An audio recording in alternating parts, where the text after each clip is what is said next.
जय Jinendra. Audio number 125। गर्भ संस्कार। कल शाम को ऑडियो में मैंने बताया था कि चार जगह से जीव इस गर्भ में आते हैं। तो नरक, तिर्यंच, मनुष्य देव का किसी की जिज्ञासा आई थी कि भैया अगर परिवार में कोई किसी की डेथ हो जाए तो उसमें भी क्या कारण वो जीव हो सकता है क्या। तो देखिए, सबसे बड़ी चीज है, आयुष्य सभी का अपना अलग होता है, कर्म सत्ता सबकी अलग अलग है, मगर जहां सामुदायिक कर्मों का योग संयोग होता है वहां गर्भ का जीव असर करेगा। क्योंकि कोई भाग्यशाली जीव होता है, परिवर्तन ज्यादा असरदार होता है। जैसे तीर्थंकर का जीव यदि गर्भ में आता है तो पूरे राज्य पर असर होता है, क्योंकि उनके तीर्थंकर नाम कर्म की द्रव्य प्रकृतियां जो दलित कर्म उदय में आते हैं उसका ये असर होता है, पूरे नगर पर उसका असर दिखता है। तो वैसे यदि इतना कोई भाग्यशाली जीव है तो पूरे परिवार पर क्या, पूरे मोहल्ले पर, परिवार जितना है सब पर असर दिखेगा। और यदि एकदम प्रबल अशुभ कर्म वाला है तो पूरा परिवार उटपटांग हरकतें होनी शुरू हो जाएगी। सामान्य हो, सभी का अपने कर्म सत्ता अलग अलग होती है, मगर कहीं कहीं सामुदायिक कर्मों का भी योग संयोग होता ही है। उपादान स्वयं का होता है जीव का, मगर निमित्त भी असर करता है।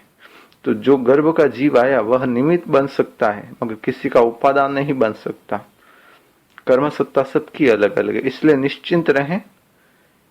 सब गर्भ के जीव के कारण ही नहीं होता है, ये भी ध्यान रहे, क्योंकि ये जैन सिद्धांत अनेकांत के सिद्धांत पर कार्य करता है, अर्थात एक ही विषय वस्तु के अनंत पर्याय हो सकती है। तो उस संदर्भ में मैं उसकी व्याख्या कर रहा हूं। एकांत अर्थ न निकालें, अनेकांत की दृष्टि से देखें। ये भी कारण हो सकते हैं, नहीं भी हो सकते हैं, दोनों चीजें हैं। जीव जब गर्भ में आता है तो तीसरे माह में गर्भवती स्त्री को दोहद उत्पन्न होता है। ये जैन पारिभाषिक शब्द है, दोहद। दोहद का अर्थ होता है कि इच्छा जागृत होती है उसके भीतर कुछ। अब जैसे आपने कई बार टीवी सीरियल्स या फिल्मों में देखा होगा, कच्ची कैरी खानी है, खटाई खानी है, इस तरह की इच्छा होती है किसी को। जैसे अगर जैन कथाएं देखने जाए तो कई कथाएं आती। राजा शैणिक की एक पत्नी की इच्छा हुई कि मैं व्यवहारगिरी पर्वत का चक्कर लगाऊं और जोरदार मेघ की गर्जना, बरसात हो रही हो, मैं हाथी के ऊपर बैठूं और राजा सैनिक पीछे छतरी लेकर मेरे पीछे बैठे। इस तरह का दोहद उत्पन्न हुआ।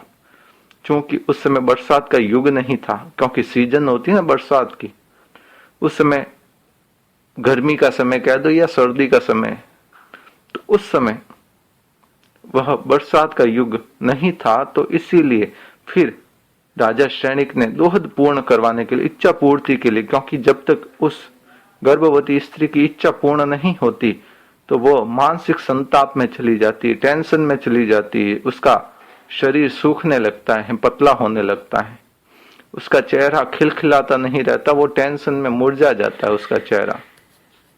तो इसीलिए राजा सैनिक ने अभय कुमार से कहकर इस युक्ति का, इस समस्या का कोई समाधान निकालने का कहा। तब अभय कुमार ने अपने इष्ट देव, इष्ट मित्र देव की मदद से व्यवहारगिरी पर्वत के, शायद मैं पर्वत का नाम भूल ना करूं तो व्यवहारगिरी ही था शायद, तो वहां पूरे उस राज्य में बरसात करवाता है राजगृही में।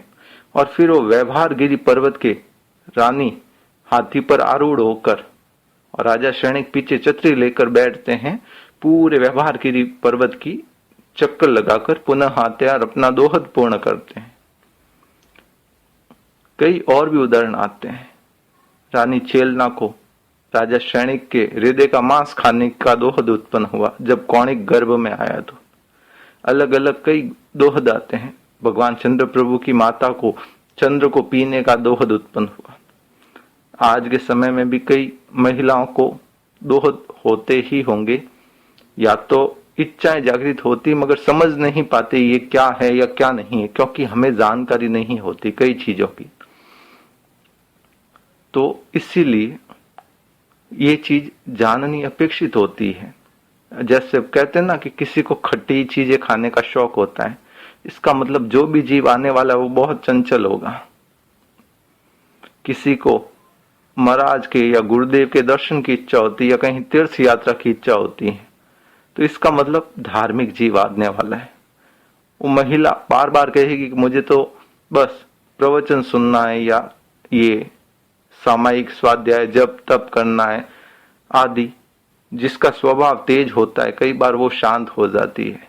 ये सारे गर्भ का असर होता ही है। और बंधुओं ये भी ध्यान दें, सबसे बड़ी चीज है कि यदि परिस्थितियां गर्भ की विपरीत चल रही है तो हम अपने हाव भाव बिहेवियर को चेंज करके उस गर्भ की परिस्थितियों को भी परिवर्तित कर सकते हैं। यानी जिस महिला के भीतर धर्म के प्रति अट्रैक्शन कम होने लग गया है प्रेग्नेंट होने के बाद, तो वो विशेष सतर्क और सावधान हो जाएं, अपने आलस्य प्रमाद को कम करें, धर्म के प्रति अपना अट्रैक्शन बढ़ाएं। क्योंकि भावी पीढ़ी के संस्कारों का अगर निर्माण करना, उनमें धर्म के संस्कार पुष्ट करने हैं, तो सबसे बड़ा समय ये गर्भकाल का ही होता है। जिस समय आप जैसा उसको समझाएंगे वह समझ सकता है। काफी चीजें और भी घटित होने की होती हैं, समय सापेक्ष बताने का भाव रहेगा, मगर फिलहाल तो इतना ही निवेदन करना है कि जब भी दोहद उत्पन्न हो तो ये उससे भी मालूम पड़ सकता है कि आने वाला जीव कैसा है। कौणिक ने राजा श्रेणी को मारने के लिए क्या कुछ नहीं किया और उसके कारण ही राजा श्रेणिक अंतिम समय अपनी जीभ खींचकर मर गया। एक पुत्र तारने वाला भी होता है, एक मारने वाला भी होता है। तो उससे ही मालूम पड़ जाता है कि उसके भीतर इच्छाएं कैसी आ रही है। किसी को घूमने की इच्छा होती है, किसी को टीवी देखने की इच्छा होती है, किसी को कुछ इच्छा होती है, उससे मालूम पड़ जाता है। तो वो तीसरे महीने में ही दोहद उत्पन्न होता है, इच्छा उत्पन्न होती है, जिससे गर्भस्थ जीव की हाव भाव, उसके फ्यूचर की पूरी प्लानिंग, कहते हैं ना पूत के पग पालने में मालूम पड़ते हैं, उसी समय मालूम पड़ जाता है। जबकि वास्तविक संस्कार तो तीसरे महीने में जब दोहद उत्पन्न होता है उससे ही मालूम पड़ जाता है कि आने वाला जीव कैसा होगा। बस मालूम करने वाला चाहिए। आज थोड़ा खिचड़ी खिला दी है, कोई बात नहीं। शाम वाला विषय थोड़ा और रोचक करने का भाव है। गर्भ संस्कार के अंतर्गत ये भी बताने का भाव रहेगा कि एक घर में दो लड़के लड़कियां या दो लड़कियां या दो लड़के, एक सीधा एक शैतान क्यों, एक धार्मिक दूसरे को धर्म से एलर्जी क्यों, इस विषय पर भी बताने का भाव रहेगा, मगर शाम के ऑडियो में। आपका साथ धार्मिक नरेश चोपड़ा, बालोतरा, सूरत।